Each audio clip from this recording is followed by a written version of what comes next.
Ignition liftoff. 6, 5, 4, 3, 2, 1, 0. All engine running. Liftoff. We have liftoff. My guest today is an unstoppable force in the beauty industry. From starting out as a journalist, she fearlessly took a leap and founded not one, but two iconic beauty brands that are now global empires. Known for an unapologetic approach to business, she's authored best-selling books which have inspired countless women to chase their dreams. Please welcome to the podcast, Maria Hatzistefanis. Just a quick one before we start. If you like listening to this episode, which I know you're going to, please like it and subscribe to our channel, and don't forget to share it to your group chat. I always like starting these conversations by first of all saying thank you for coming, because I appreciate how busy everybody is and how precious your time is when you're in demand. So thank you for being here. I also like starting by going back to where it all began. And for you, that was being born in Greece. And then you've always been really candid about, I suppose, your unconventional journey into business. So you grew up in Greece, moved to London, started out as a journalist. How did it all happen for you? I was always passionate about fashion and beauty, and I studied English literature back in Greece, but I wasn't really into studying. I wanted to work. I wanted to experience the world. And I thought all I wanted to do be a fashion editor. So I got a part-time job at 17 magazine back in Greece. And I was doing freelance bits and pieces, some fashion, some beauty. And I thought I was going to do a career in fashion, but I was really drawn into beauty. Picking up products, trying them, interviewing everyone from the beauty industry. And that was my first interaction with beauty. Now, I didn't know what I wanted to do, but when I graduated, business was drawing me in some capacity. I said I needed to know more about business. I need to study business. So I went to the US and I continued my studies. And when I graduated, that's when I was extremely confused. All my classmates were taking jobs in banking or consulting. And I thought, you know what, this is what I need to do. I've just graduated from a business degree and took a job in banking that brought me to London. So I started working in banking, and at the beginning it was all very exciting. I was learning a lot, wearing my Prada suits. It was a very high-flying environment. But a couple of years into it, I started working on deals with insurance companies and the automotive industry. And I thought, you know what, I need to really care about the subject. Yes. I like certain elements of business, I like certain elements of finance, but I need to care about the end product. And so I started being a very bad employee. And when you say bad, what do you mean? I mean, when you work in a bank, you tend to work long hours, cancel your holidays, work weekends, and I stopped doing that. I was doing my 9 to 5, and that was frowned upon. You almost stopped going like the extra mile. Exactly. And I feel that when you stop caring about your job, it shows. Like I couldn't agree more. Yeah, like that is, when that spark is gone, you can't hide it, can you? You can't hide it, yeah. I'm a lot of things, but I'm not a good actress. So I started, just not being into it, not having the passion, and everyone else was working 24/7 and into it. And one day I was called into the boardroom and got fired. Did you feel that coming? Sometimes, you're not putting 100% of yourself in, and you will know that. But did you realize that everybody else clocked it? Did you think, okay, I'm not going to get away with this for very long?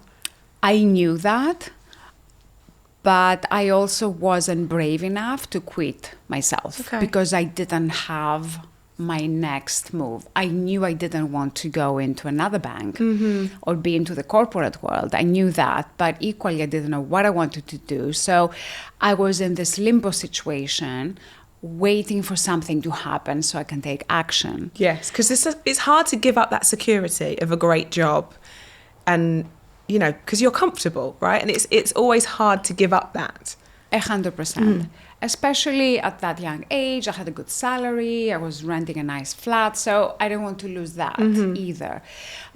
So I got fired. I was in shock for the first week.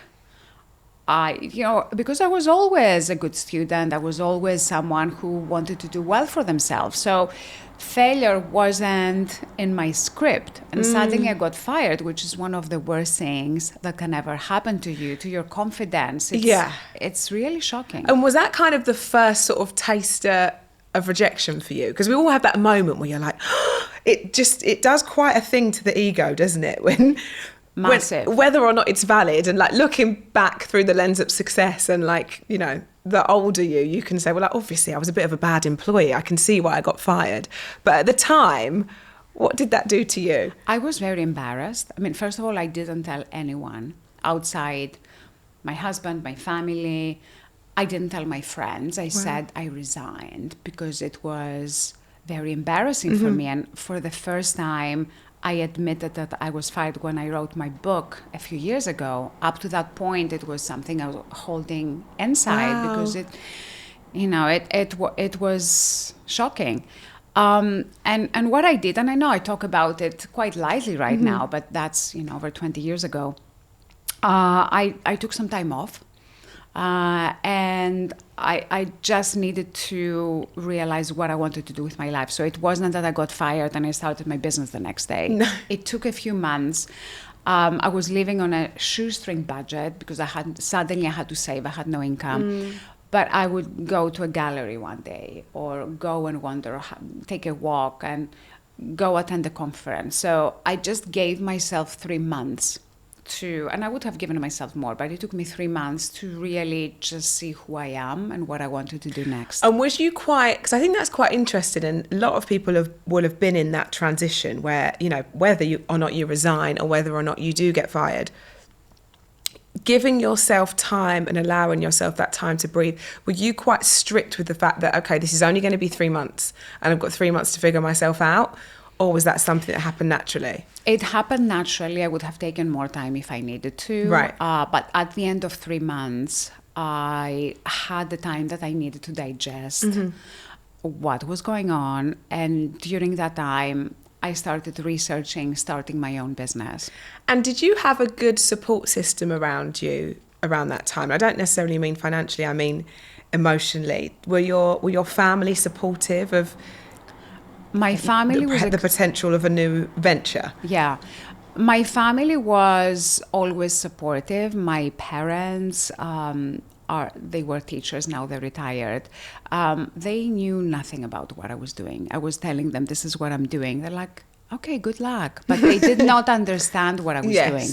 So I had the support from them. I had the support of my husband, who I was living with at the time, and he's like, do whatever you need to do. We'll figure it out. You're a survivor. You'll find what you're meant to do in your life. So I had that support, but then equally, I wasn't going to be that person that would take years and years of having a leisurely life. I couldn't afford to. I needed to get back into action. And during that time, I was very inspired by a lot of beauty startups. At that time, Marcia Kilgore was starting Bliss, her first beauty brand. I loved Bliss. It was such a defining moment in the niche beauty business. There was Janine Lobel, who just started Stila. There was Bobbi Brown, who just had started her namesake range. And I was seeing a lot of women who were building beauty brands. Nothing like today. Today, the market, I feel it's oversaturated. But back in the day, if you were a beauty brand founder, you were one in a handful. So that's so interesting, isn't it? It's, yeah. But it almost, I suppose, like you say, is quite oversaturated now. But that period of time, when you speak of Bobbi Brown and those big brands, and I spoke to Joe Malone on the podcast, that period of time I suppose actually changed the landscape for female founders and for the beauty industry, right? It was the first time that you would see female founders starting something in the beauty industry. It was the first time. It was a revolution, and then things moved over to other industries. But I was super inspired, and there were a lot of makeup brands. There was Bliss, which was body.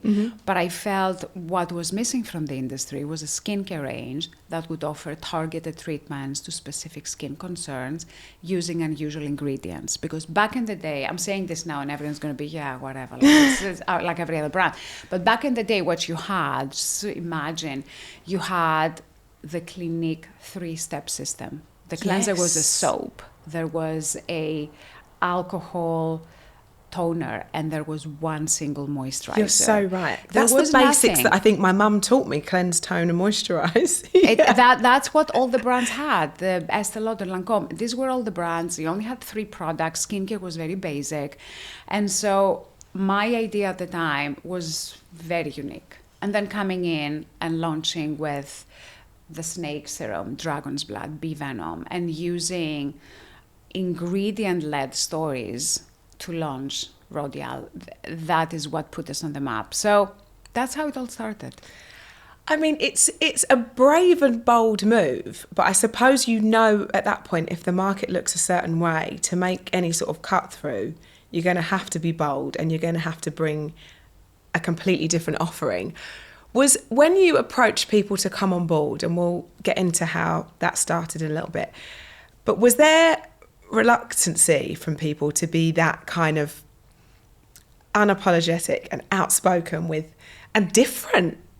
Was there a kind of a little bit of resistance from anybody that you were working with, or did you have to convince people to get that over the line? Yeah, 100%. And I always say, when I hired the right people that I couldn't even afford at the time, this is when I saw my business go to the next level. But at the beginning, I had to hire people with passion who weren't necessarily the best people on paper. Just because someone from a secure job in a secure company with a pension fund and all the perks, I could not offer any of those. So I could only attract a certain profile of an employee who was passionate, didn't necessarily have the education or the experience, but I was hiring personalities. I wasn't hiring skills and background. That's interesting. And it worked really well because we were a bunch of crazy people having crazy brainstorming meetings that led to something. Yes. So at the beginning, it was hard, as you say, to convince people. I remember there was once I had an interview with someone who was going to work in one of our stores, Harrods, and I really wanted him. I knew he was great at sales, so we had the interview. And I gave him the offer, and then he calls me and says, Maria, I can't do this job because Harrods requires me to wear a suit, and I don't have a suit. So I said to him, well, let's go and shop for a suit for you. And we go to Marks & Spencer, and we find a suit. He buys the suit. We're all good. And then he was going to start the next day, and I get a call from Harrods. He never showed up. So, I went really low. Imagining trying to hire a sales consultant, go buy him a suit, and then he doesn't even show up. So, things like that when you're starting a business made me extremely humble. Yes. And, I've seen it all.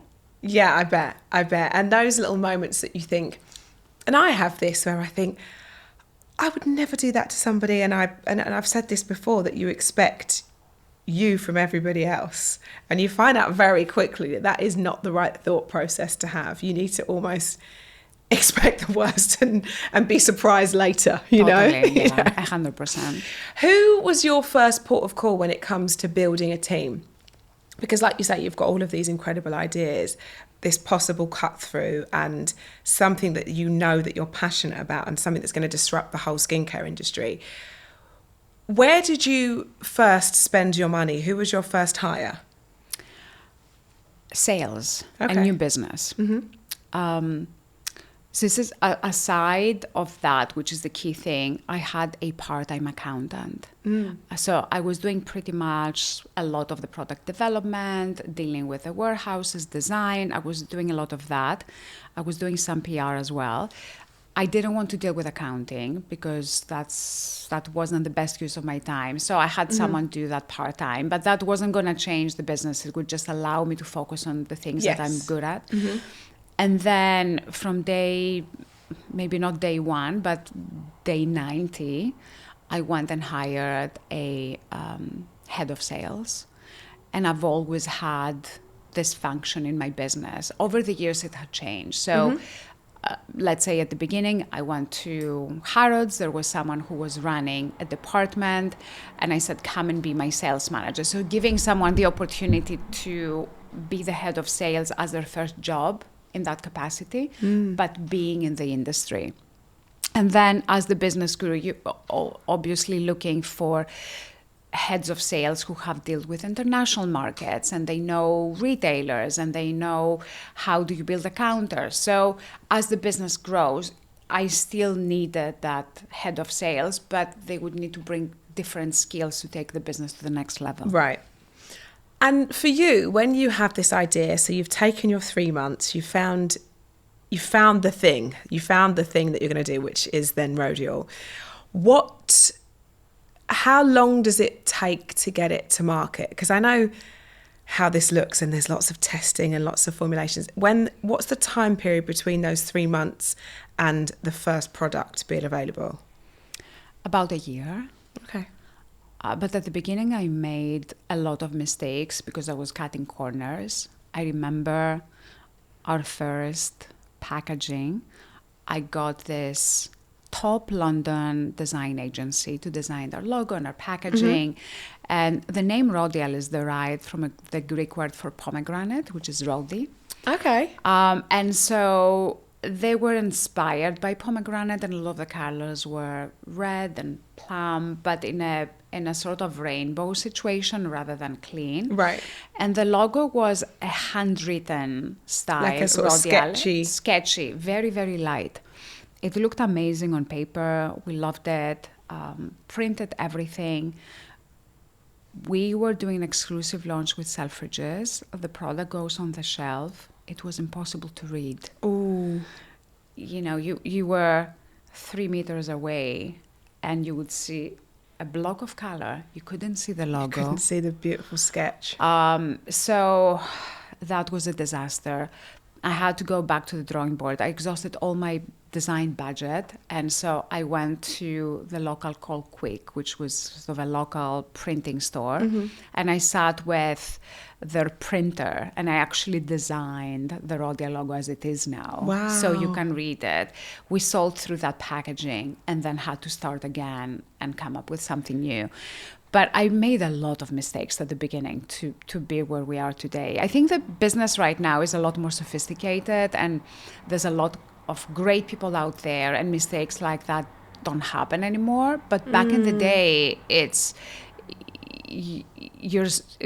you say you're reinventing the wheel. We were starting the wheel. There was no wheel. There was no wheel. There was yeah, no wheel. Exactly. We're just starting from scratch. There's no benchmark. There's no benchmark. And it's now I have someone in design. I have a design team in-house. And they were doing a presentation the other day to the team. And they were saying everything with design needs to look good on the website, but also when you are in a store and you're far away, it needs to look good from far. Yeah. That is now, you don't even think about it. Yes. 20 plus years ago, it was all brand new information. No one was launching beauty brands. So You're so right. It's now just part of the dialogue. And little things that I learned really quickly that actually you'll develop this product packaging, you're very happy with it, and then you put it on a shop floor and even the lighting can change how it looks. There's so many different layers to it that I guess, like you say, when you're learning on the job, as it were, you're not to know. When you are sort of uncovering those mistakes, how do you deal with those situations as a person? Are you quite, okay, guys, on to the next thing, or are you the panicker? I used to be the panicker. Because at the beginning, everything was a life or death situation because there was no budget and every mistake was very costly to us. Now I know that, yeah, okay, it's a mistake. We'll pay for it, but that's part of doing business. Yeah. You know, sometimes you win, sometimes you lose, and there's always a little bit of a budget, let's call it, for mistakes that we need to redo. Like a safety net. Yeah. I think it's so interesting to say that, because you see this glossy product on the shelf as it is now, and when everybody's starting out and, you know, embarking on their own venture, and they're a small business, they see a brand like yours and you think, oh my gosh, I'd love to be a Rodial one day. But I think it's so important to consistently spread the message that it isn't linear. It really isn't. And I think there's a lot of pressure, particularly women, put on ourselves to have everything all figured out. What would your advice be to somebody that is kind of trying to find their own path, but actually can be really distracted by the noise? What would your advice be? There was a time that I was one of those people. It was a few years ago when millennial pink was the color to be. It was the glossiest of this world, the Huda Beauty. Everyone was doing millennial pink. And we're doing bright colors. We have the dragon's blood red. We have the bee venom yellow. And we were out of fashion completely. So I was following all these brands and getting panic attacks every day and sitting down with my team and saying, we're not trending anymore. Do we need to change our packaging? Do we need to become another brand? And we sat down and we realized this is who we are. We can't be chasing the trends. We've been around for a very long time. We do have our customer. We do have our DNA. And from that minute, I unfollowed all the other brands. So as not to wake up every morning and see them on my feed and get distracted, and decide that this is who we are, this is our DNA, and we know who the Rodial woman is. We are going to create products for that Rodial woman, and we're going to have to ignore the noise. So for me, for anyone who gets distracted by what's going on around them, just cut the noise. Just be who you are, and the true DNA of your brand or whatever project you're working on will come through if you just literally put aside the noise and don't look at it. And there'll always be competition. There'll always be people that launched after you that are, you know, doing something a little bit close to you, but not quite like how you're doing. It is, you kind of sort of have to have that tunnel vision and focus on who your brand is and who your DNA is and who your customer is. You're right, because it can be so easy to kind of look left and right and not focus on you, because people will always reinvent the wheel and put their spin on something. And that's kind of the beauty of a constant evolving market. You've just got to stay true to who you are and your customer. 100%. And also the customer needs consistency. In a world that there's so many beauty brands right now, they need to know who you are. If you keep on changing and you need to reinvent yourself up to a certain degree. Yes. I like what Virgil Abloh said when he was designing for Louis Vuitton. He said, we only need to change 2% per year.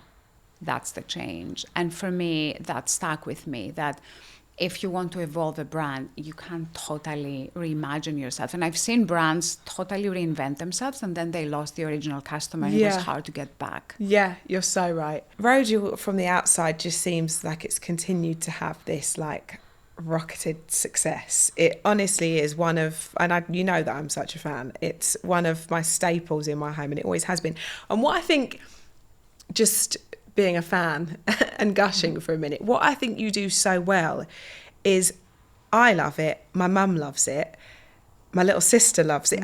You have managed to really capture, you know, the woman or everybody, you know, and I think that is what you do so well. How, is there a strategy behind that, or is that kind of a really happy accident? It's probably a happy accident. Which we're very thankful for. Yeah, we do design for the Rodial woman who is a working woman. She's sophisticated. She wants products that work, but she doesn't have the time to sit down and do a 7-step Korean regime. I wish I did. Yeah, we all wish. So we know who we create products for. But what happened the last few years when we came up with complexion, with the likes of banana lowlighter that's become viral, Really good. the lip oils, the blush drops, which we have created for the Rodial customer, it kind of seemed that we attracted a younger customer with those Yes. complexion products because of the immediate effect. And also complexion and makeup moving away from the heavily sculpted layers of makeup, powder. Like that Instagram makeup, the Instagram, you know, the harsh. Kardashian makeup that we've had for years, that it was a look that took hours to create. And everyone's moving into more natural sheers and glosses. And we created that for our customer, but we see that it's resonated with a younger customer as well. So I feel the complexion part of our business, which is still quite tiny, and we want it to be like that, it's attracting a new customer. So it's a happy accident, and we're happy with it. I bet you are. So Rodial is thriving, having lots and lots of success. And then you create Nip and Fab, which is so genius to me. How was this idea born? So we've been contacted by Boots, that was about 10 years ago, and they wanted to stock Rodial. Okay. Which was quite tempting because you get into a whole lot of stores, you get another customer, but I didn't want to compromise the quality of the brand, the fact that we are at the Selfridges of this world. It's a different price point. Yes, I don't want to put it into Boots. And so we're having those conversations, and they said there is a gap in the market for something like Rodial within Boots. And I came up with the idea and said, why don't we create a brand for you that has some of the DNA of Rodial, but we're going to do more basic formulas, basic packaging, and we're going to price it for the Boots customer. This is just so brilliant. So that's brilliant. how the idea came up. And looking for a name, it's hard to find a name in the beauty industry. If it's not your name, it has to be something that makes sense. So, and something that's not taken. It's not taken. And back in the day, there was this TV show called Nip and Tack. Yes. Which was the first show about plastic surgery. It was a bit weird. I may have watched a few episodes, not all of them. So everyone was talking. It was the first time everyone was talking about Nip and Tack. Yes, I remember and this. So well. I thought, you know what? We're offering targeted treatments. It's Nip and the range is a serious skincare range. You're gonna look fabulous. So we did Nip and Fab. So it's from Nip and Tack and Fabulous, and we've created that range. Gave it to Boots. I don't know how it was going to do. We gave them a 2-year exclusive. And then over the years, it got traction. Over the years, we reformulated the products. We moved away from the spin-off of Rodial into unique products like the glycolic range, the hyaluronic range, the peptide. So it's now become its own brand. Baby. Yeah. Separate identity. We have a different team. But when it started, it was just an idea, and I had no idea where it would go. I mean, it must be so amazing to get a call like that. First of all, the interest of mass. And I know with me, with my baby brand, when Boots are interested, that was the dream for me. 2,000 stores across the UK. That is, that is the call that everybody wants to get, right? But to have that opportunity to then create another baby is so brilliant, and credit to the brand that you've already built.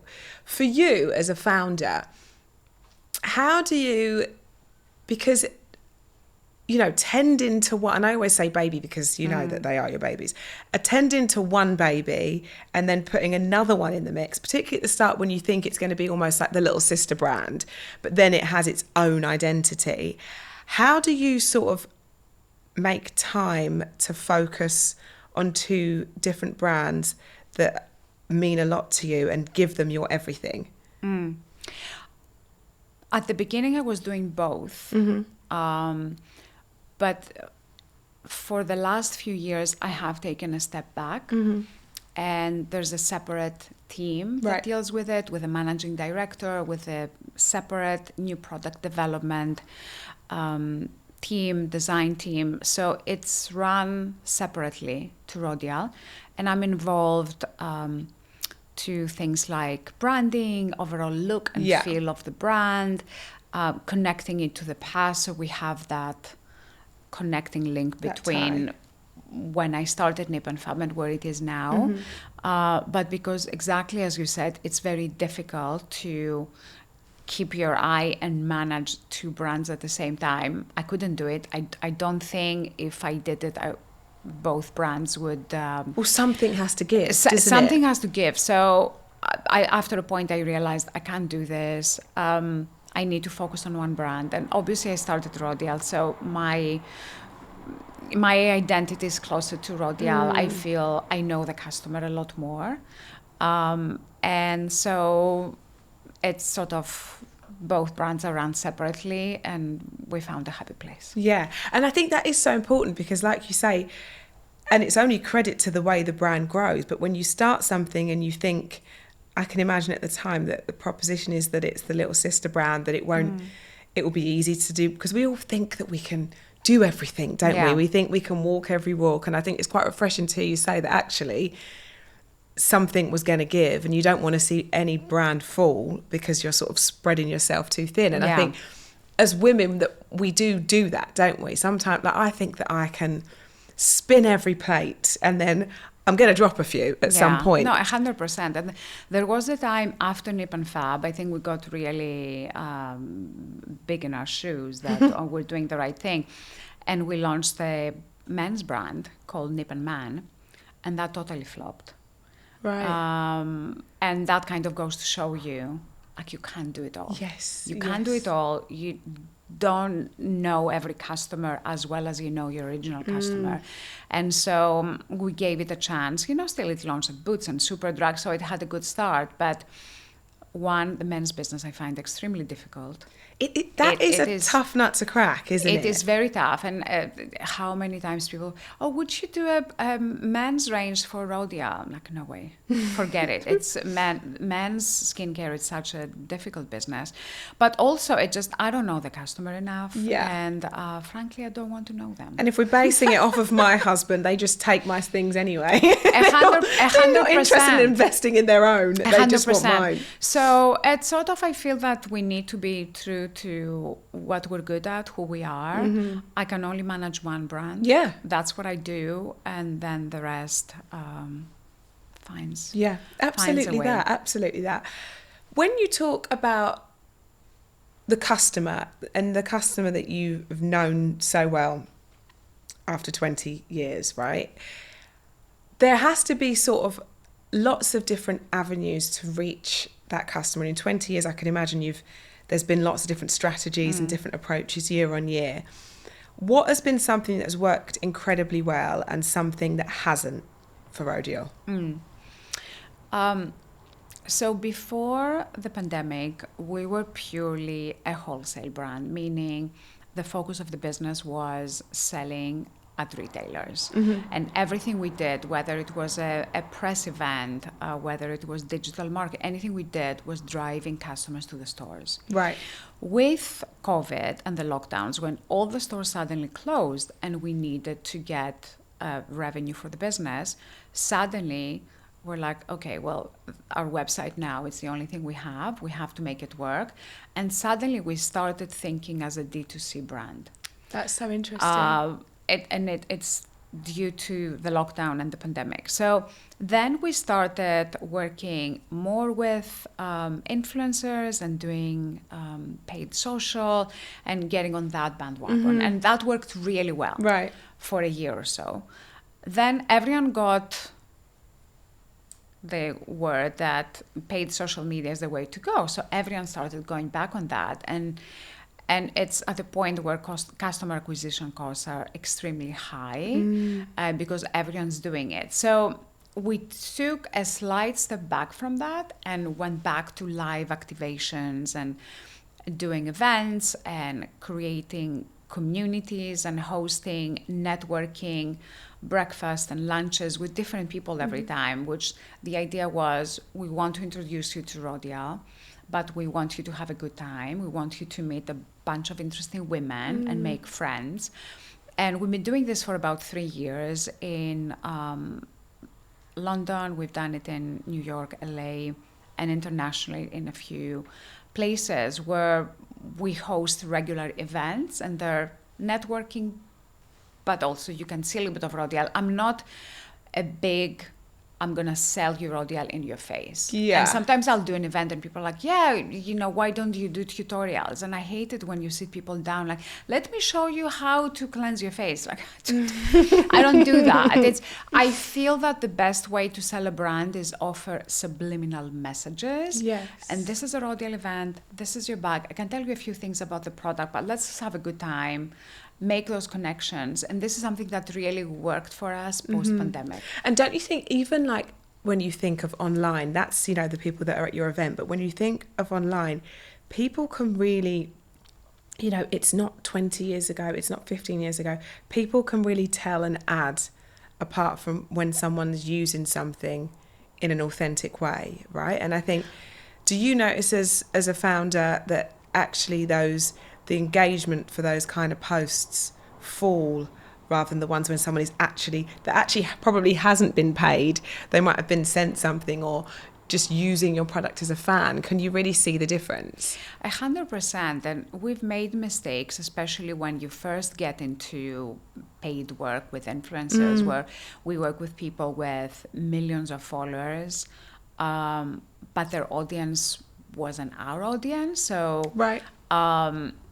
We've done that, and we saw there was no impact, whether that was word of mouth or more clicks. There wasn't. So we test everyone that we work with.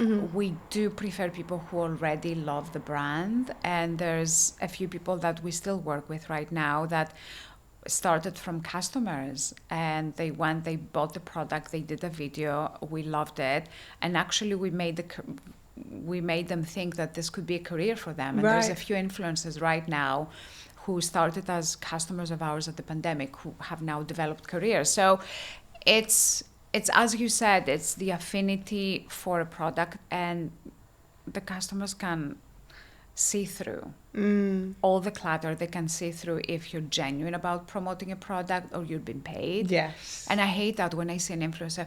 So today I'm working with Rodial, a week late. This week I'm working with this brand. Like I think the followers don't like that. Yes, yeah. I don't like it. No, you don't engage with it. I feel that if I buy something that you've promoted and I buy it, I want you to be using it in a few months' time. Yes. I want to know that you genuinely love the product and I bought it because I trusted your recommendation. And I feel that's how the customer sometimes feels cheated, that they buy a product and then the influencer isn't working with that brand anymore. They're on to the like, next thing. What happened? And now I'm stuck with this product. You don't like it anymore? Damn, I spent my money on that. Let's talk a little bit about celebrity partnerships. Yeah.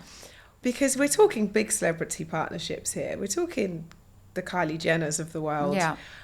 When did you decide that was an avenue to go down? So we've always been gifting Hollywood makeup artists. Smart. And this was even before the times of social media. And one of the makeup artists we were gifting was Mario. This is even before he became the Kardashian official makeup artist. And he took one of the Nip Fab pads and gave them to Kylie because this is a product for acne and for teenage skin. And she was a teenager at the time. That was 2015. She used them and posted the story on her Instagram. This was before she became an influencer. This is before she had her lips done. Before Kylie, before cosmetics. The kids, all that. And suddenly we are getting a lot of attention. We're getting a lot of emails, inquiries. What is this brand from the US? So we thought, okay, well, let's just see if we can do something bigger with Kylie. We emailed Kris Jenner that day, and I thought we're never going to hear back. This is it. And then we get a response the next day, and we started talking. Wow. So for me, it was... By the way, that so interests me because I naively think, when we hear people say Kris Jenner's the momager, I didn't realise how kind of hands-on she was. Yeah. So it is her that you're talking to. Yeah, it is her. That's who you're talking to. And we got crazy. an email the next day. She was interested, so we put together an activation plan for her to come to London. It was March 2015. We had the contract. They agreed on everything. We planned a photo shoot, step and repeat with press. We had a tea party. We had, she was going to do a Q&A at West, a whole day. You know, we're paying for her day. We packed it to about 1,000 events to get the best of our investment. So agreed on everything. We paid the deposits, all that. 48 hours before everything started, they still haven't signed the contract. Oh, gosh. And this is what the Kardashian family does. They never sign contract until the last moment in case something better comes along.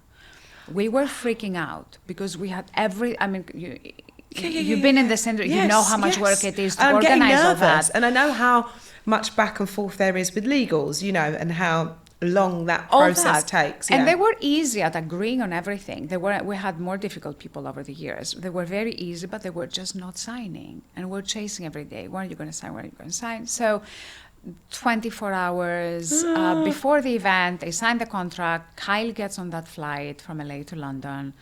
She arrives. The day goes perfect. We did what we needed to do. She was very professional, even though she was just 16.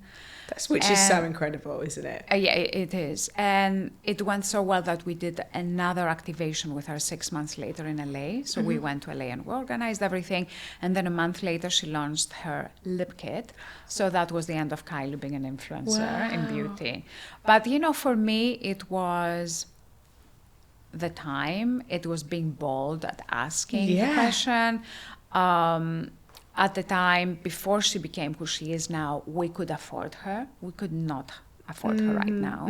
So it was a combination of things, of being bold, being lucky, and the timing of it all. And I think she also accepted this whole package from us because she was about to launch her lip kit, and that put her in the map on being this beauty persona, representing brands, and it was the natural next step for her, which happened like immediately. The next month, she had her lip kit. It was so she sort of is smart. So she's like putting herself in that space. Yeah, totally. And I wonder if the sort of pause on signing it was whether sometimes you wonder if her thing might have launched a little sooner, or kind of how that looks.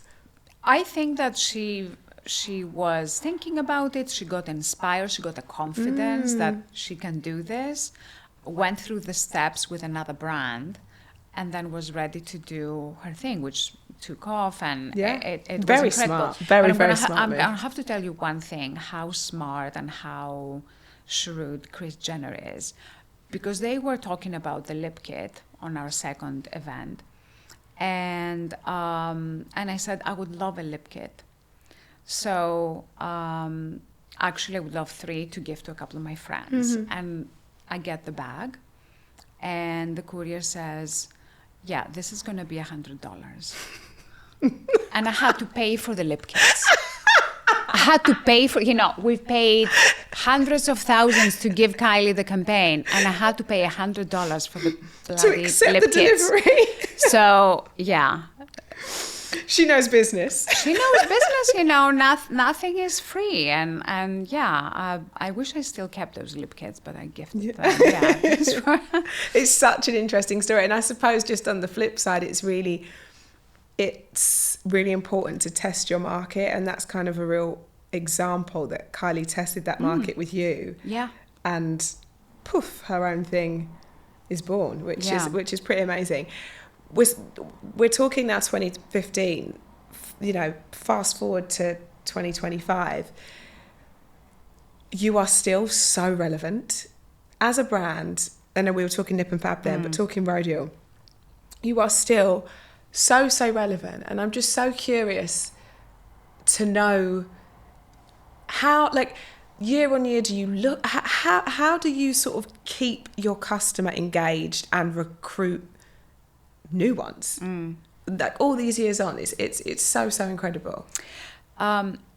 It's hard. And what is even harder is when we already have a collection of 50 skincare products, what is the 51st product going to be that's so different from everything else? So we made a decision to revisit and talk about existing ranges. Every year we have an anniversary. So one year could be the bee venom, another the dragon's blood, another the snake serum. So instead of being that brand that launches new products all the time, there is an audience that when we first launched Dragon's Blood 10 years ago,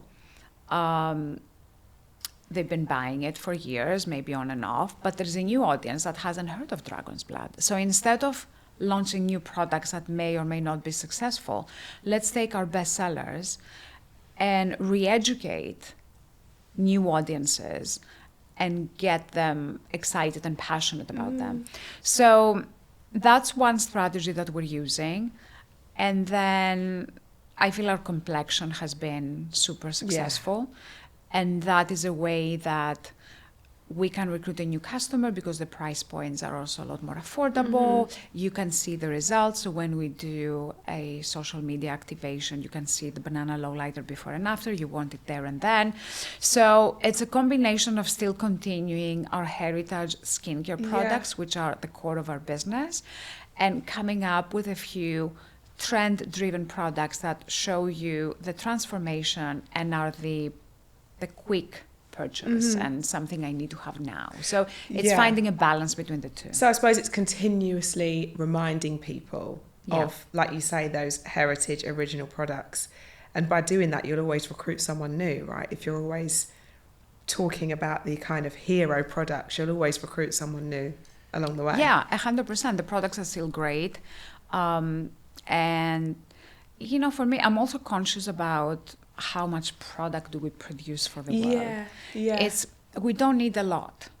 So I'm conscious of that in my own life. My wardrobe is tiny. I have the 20 things I like to wear. Everything else goes. I can just imagine how chic this wardrobe is. I can, in my mind, I could just see this like chic power suits, black, that's a wardrobe I want to see. It's small, it's clean, and if something I don't need or I would use it for one time, I don't buy it.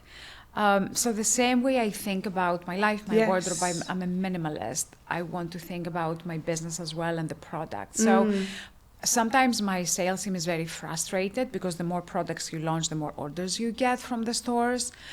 But if there's no space, if we're not excited about this product, if it's not going to add something to what we already have, I don't want to launch it. So.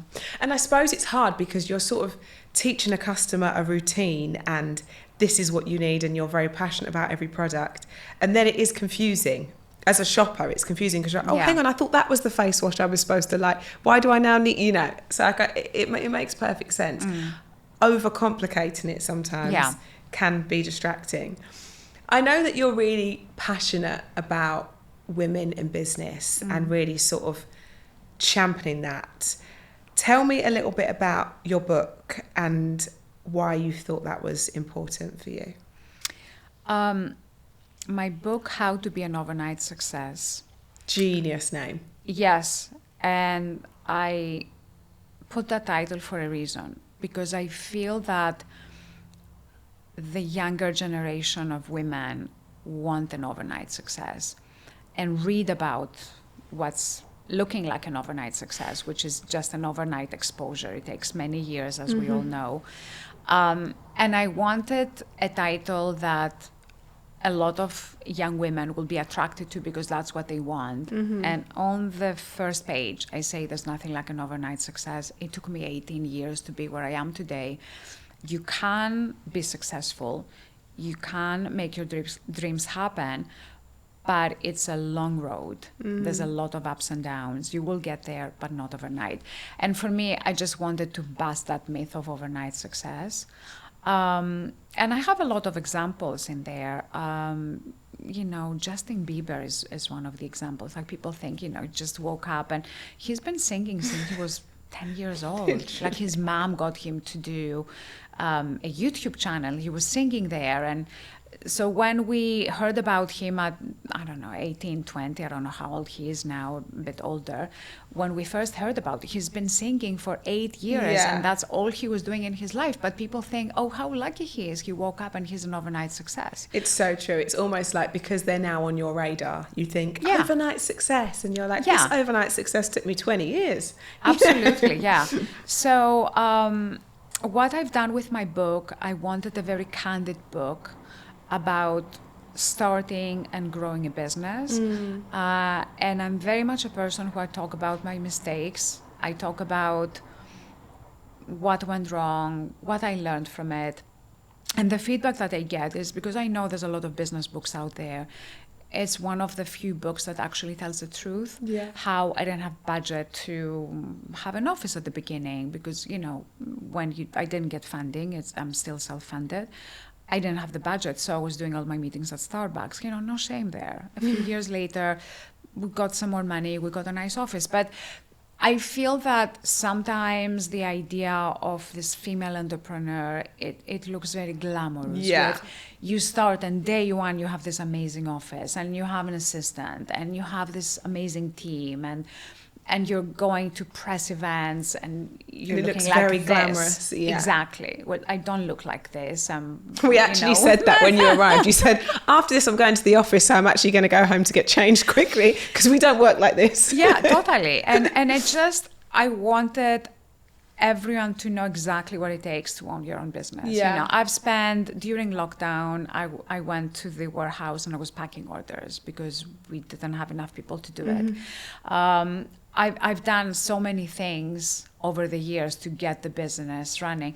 Plus, the mental element of it. I don't Yeah. think people realize how tough it is and how mentally strong you need to be because with every challenge that you have, you may break down. Yeah. And it's about, okay, well, let's just figure this out. Let's just move on.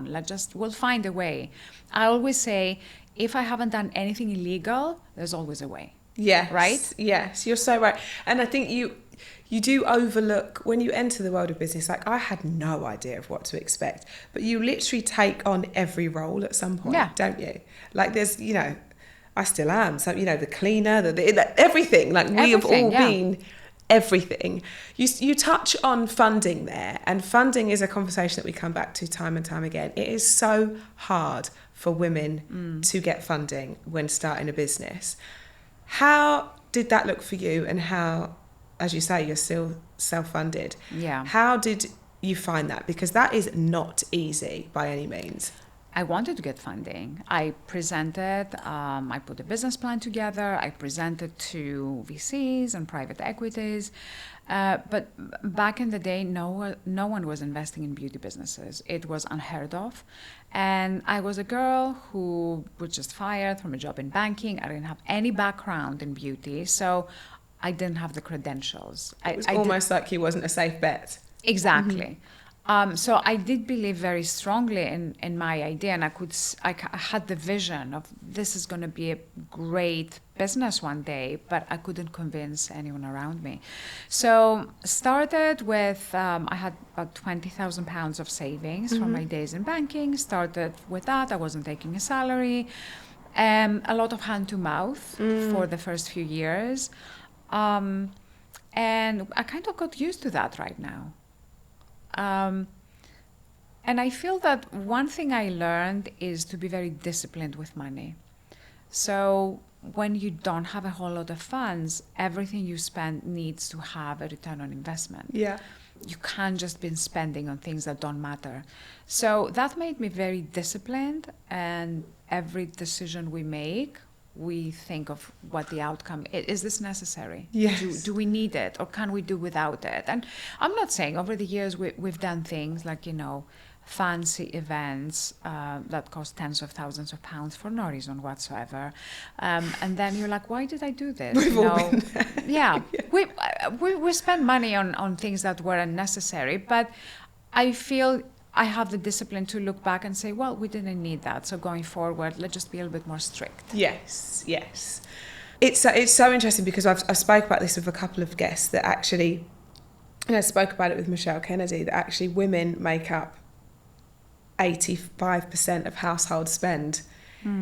actually in every home, yet women get the least funding, which is just, is outrageous. It makes no sense. When you... I think things are better now. I do see a lot of female brands getting funding just because a lot of venture capitalists think this is a get-rich-quick scheme and we're going to invest in a beauty brand and get rich very quickly. Which must have changed so much since you launched. Totally. And a lot of people made a lot of money from the beauty industry. Quick, buy a company, grow it for a couple of years, and then make millions. It's a bit harder right now. I think that we went through a boom stage of funding up until a couple of years ago. A lot of beauty brands were getting funding. Now things are a little bit tougher. Yeah. I think VCs want to see some positive cash flow. They want to see some type of profitability. And it's harder to get investment if the business is funding the growth and hasn't shown profitability yet. So there's still funding, but there's different criteria. Right. I want to do the rocket round now, which is a quick fire round. Yeah. So I've got 6 questions for you. The first one is, what are the non-negotiables for launching a business? Non-negotiables. A very clear idea of who your customer is. A business plan. It can be very simple, but you show where you're going to get your revenues over the first year and what your expenses are going to be. And the third, be very honest about your strengths and weaknesses and find a way to fill your weaknesses either via a partner, a consultant, or an employee, and just fill the gaps. Yes, because I think that is something that you have, that pride in you, knowing what when something is your baby and your everything, knowing what your weaknesses are and actually sort of passing them over. Because finances, for example, are my weakness. I know that is not my strong point, but at the start it's hard because but I need to be across everything. But actually no, because guess what, I'm going to go over budget because I'm going to think a shiny event's a good idea, and that's not going to put me in a good place. So it is hard to sort of not micromanage, but it is good to kind of sort of relinquish control a little bit, isn't it? 100%. When did you first realise you truly launched?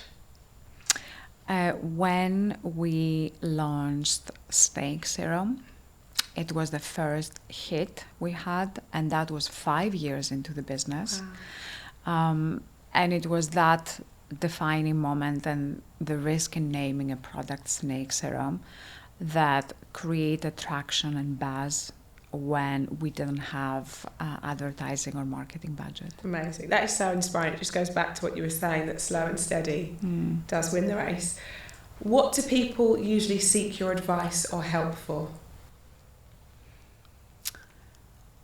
People in my business want to run through their ideas for a second opinion. Whatever department it is, I always have a common sense point of view that I feel helps them.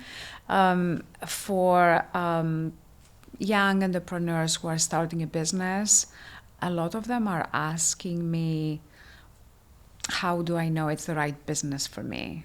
And that's the answer is very long. But a lot of people want to start a business, but they're not sure what type of business is right and if they're doing the right things. Finding so there's a lot confidence. of question marks. Yeah. What brand do you wish that you'd founded?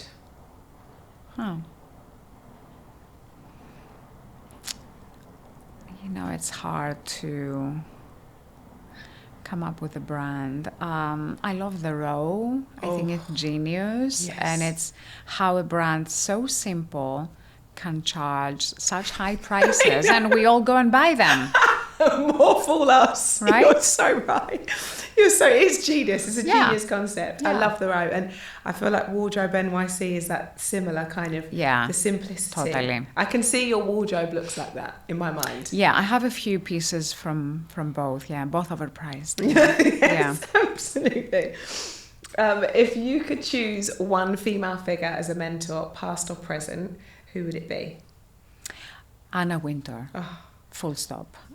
She is the ultimate Do you know the acronym HBIC? Head bitch in charge. Yes. How she kept relevant for 50 years at Vogue, which generally it's a very man-driven business. Everyone behind her, it's all the committees, all the presidents, everyone. It's very man-driven, and I've been reading all her biographies, and I feel that the fact that she's kept relevant and she's so influential in so many worlds, it's truly inspiring. Yeah, she's incredible, isn't she? Yeah. You know what's inspiring is that bob. That bob is always very sharp. You know what? Actually, there was a time I was going to New York a lot, and I had my makeup done by her second makeup artist. So she has a first makeup artist and a second makeup artist. And I was asking her, is it a wig? She said, Maria, absolutely not. It is her real hair. She has it blow dried every single morning, and she also has her makeup done every single morning. So that's how she goes to the office. Oh my gosh, we need to learn from her. Yeah. We're getting changed. We're about to put our tracksuits on to go to the office. If you could trade one of your current skills for a superpower that would help your business, what would it be and why? I wish I studied digital marketing the way the kids study it now, and artificial intelligence and all that shit. I'm trying to catch up. It's hard, but this is the skill to have in 2025. Yeah, totally that. Now it's time to leave a tip, and each guest, I sort of want the listener to take away something really tangible. So if you could leave one tip for our listeners that could really help when, I suppose, launching maybe a business or a career, or they're going for that job promotion, what would one tip be that you would give them? Set a deadline. Ooh. A lot of the times, and I see this with myself, when I want to start a project, whether it's writing a book or starting a new product idea or doing something new, as with everyone, procrastination takes over. And then sometimes we all wait for the perfect moment to be ready to do it. Once you set a deadline, and that's a deadline to yourself, or you send an email to someone and say, let's just start talking about this on that day. Then something happens. Like immediately you start thinking, what are going to be my first steps? And even if you don't complete the project on that deadline, it's the deadline to start whatever you want to do. So take the first step, whatever that is. And for me, just sending that email. Yeah. So I'm currently writing my 4th book, and I've been procrastinating for a while, for a few months. But I have written a little bit of it. So I said, I'm going to send an email to my book agent and tell him about it. So maybe he'll give me some motivation in some capacity. So I sent him a note. I've started writing my book. I hope we can launch January 2026. The book is nowhere near finished to know when it's going to launch. Immediately he emails back and he says, oh, funny, I had a meeting with our publishing house, Penguin, and they were asking, when is Maria going to write her next book? So I'm like, I needed to see that email. Yes. I needed that communication. And now I'm on it and I'm writing and I'm drive. getting onto it. So it's set the deadline, take the first step, take some action, and you will get there. You will get to the project, you will get to the business, you will get to that one thing that is important to you, but you've been putting off. Yes, that is such good advice, because it's so funny what can happen when you give yourself a deadline. It's almost like pressure, but in the best way. Like you were saying that before with your studio. Yes.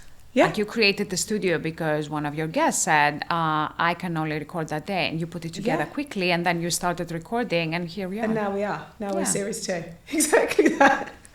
Right, I promised myself when I did this that I would find out how everybody spends their lunch hour, because I'm so interested in a lot of us work through it, or some people make a real conscious effort to take that space. How do you spend your lunch hour? What do you order? How does lunch look like for Maria? If I'm at the office, I would order a salad with lots of green stuff and tofu and chicken and some protein. That's my typical lunch. I usually eat lunch very quickly. So I'm a quick eater, so in 10 minutes it's done. I probably scroll through Instagram and I'm getting ready to do a meeting. I don't like to take a big lunch break. I like to work straight through. So I'd much rather go to work at 11 and finish at 4 and not sort of be from 9 to 5 or whatever and take an hour. So I like to work straight, do my meetings, do my work. I don't stay at the office if I don't have anything, if I don't have a meeting, if I'm not working on something on my computer. So lunch break is really quick.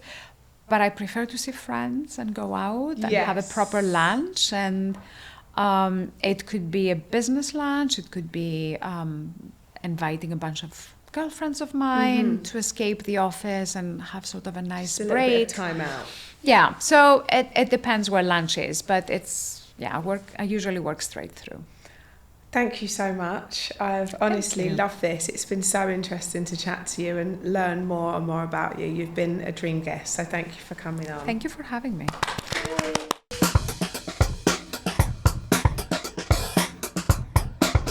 Don't forget to follow us on Apple and Spotify or wherever you get your podcasts to make sure you don't miss out, because next week we'll be talking to another incredible lady who launched. If, like me, you're a watcher, follow us on YouTube and don't forget to like and subscribe.